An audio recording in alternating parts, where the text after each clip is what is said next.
Solving a biological problem. तो बच्चों 2000 साल पहले से आज तक जो है वो एक डिजीज है मलेरिया, जिसको हम भी जानते हैं और आज से 2000 साल पहले वाले लोग भी जानते हैं।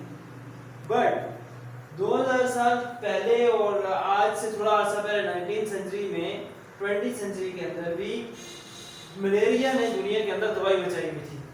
बहुत सारी दुनिया को, बहुत सारे लोगों को, बहुत सारी फैमिलीज को, बहुत सारे कंट्रीज को इसने बिल्कुल खत्म कर दिया था। तो ये प्रॉब्लम है जिसके ऊपर साइंटिस्ट बैठे, उन्होंने इसके बारे में जो ना वो नॉलेज गैदर करना शुरू किया, इसके बारे में सोच विचार शुरू की और इसके बारे में ऑब्जर्वेशन कलेक्ट की। ऑब्जर्वेशन जो है वो क्या किया है उन्होंने इसके बारे में बनाई, ये आ गई हमारी प्रॉब्लम। और ये ऑब्जर्वेशन इसके बारे में ये बनाई थी कि जो मलेरिया है जिस पर पेशेंट को होता है उसको एक तो फीवर होता है, बुखार होता है, साथ में चील होती है।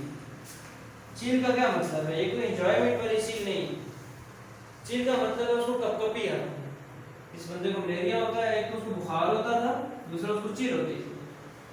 फिर ये होता है गर्मियों के मौसम में, ये जो जुलाई वगैरह है, सावन है, इस मौसम में, और दलदली एरिया में ज्यादा था, माशीज एरिया के अंदर ज्यादा था।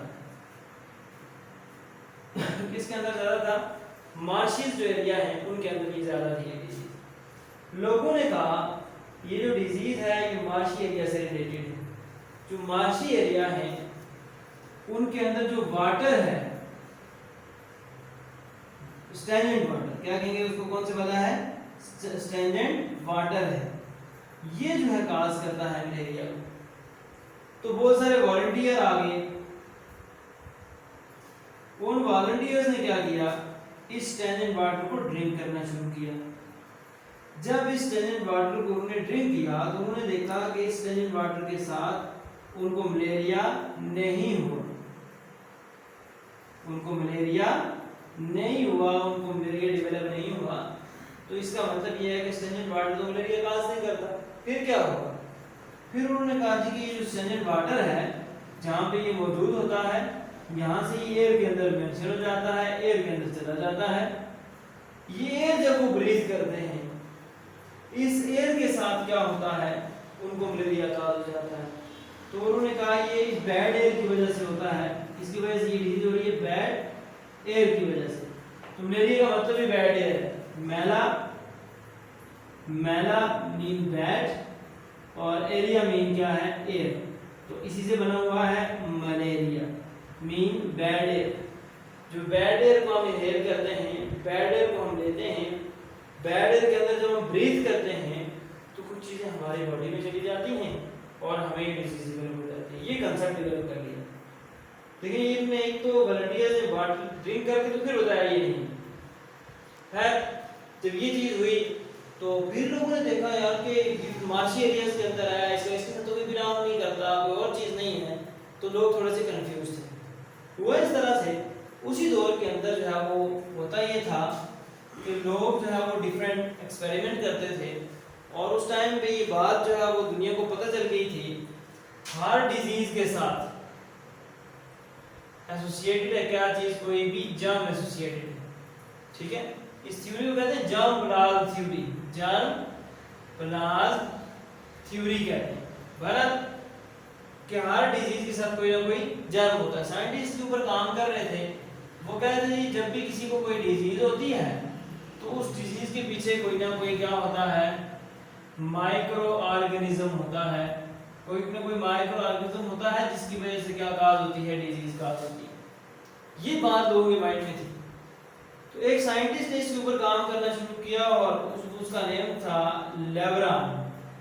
तो हम डिस्कस करते हैं वर्क ऑफ लेब्रान कि लेब्रान ने क्या काम किया। लेब्रान ने ये किया, उसने मलेरियल पेशेंट लिया, मलेरियल पेशेंट लिया, इस पेशेंट से उसने विड्रॉ किया क्या चीज, ब्लड। इस ब्लड को उसने ऑब्जर्व किया अंडर द माइक्रोस्कोप और उसने देखा इसके अंदर कुछ वाकई ही माइक्रोब्स हैं।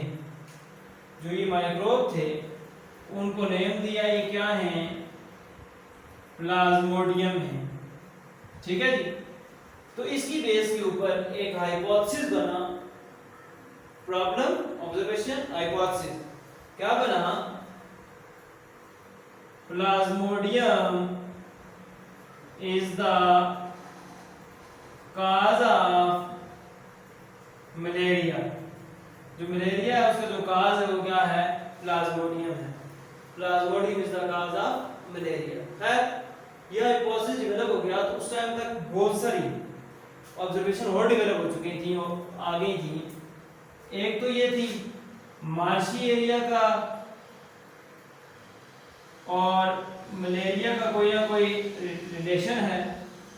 नंबर 2 उस पेशेंट को चील होती है और क्या होता है, फीवर होता है। नंबर 3 जो स्टैंडर्ड वाटर है ये जो है मलेरिया काज नहीं करता।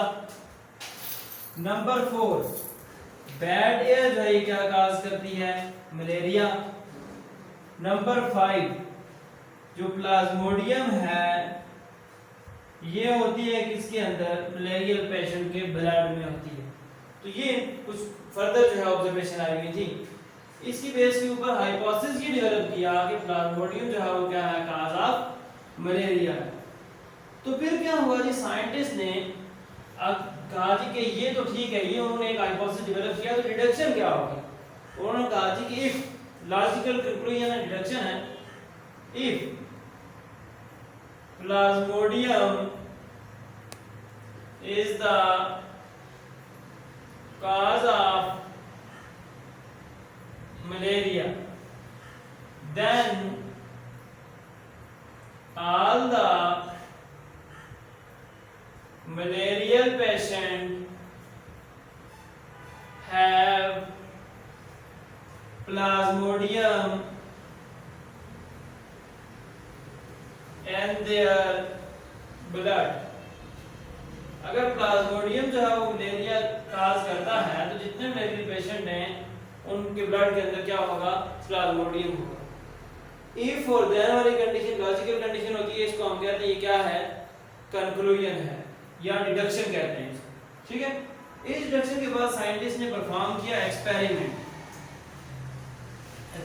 परफॉर्म किया उन्होंने 100 मलेरियल पेशेंट लिए,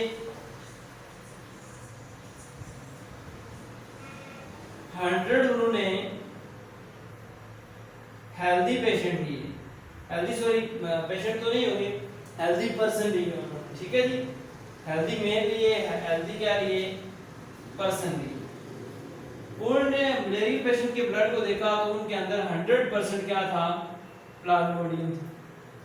जो 100 हेल्दी पर्सन थे जब उनको देखा तो उनमें से 80% जो है वो नो प्लाज्मोडियम, उनके अंदर प्लाज्मोडियम नहीं था। 20% के अंदर क्या था, प्लाज्मोडियम था। तो बात जो है वो थोड़ी सी घूम फिर गई थी कि प्लाज्मोडियम भी 20% के अंदर कैसे, हालांकि वो तो हेल्दी। तो उन्होंने कहा ये जो प्लाज्मोडियम है ये खास पीरियड के अंदर है, इसके बाद ये मलेरिया डेवलप करेगा। इस पीरियड को हम कहते हैं ये कौन सा है, इंक्यूबेशन पीरियड। कौन सा वाला, इंक्यूबेशन पीरियड।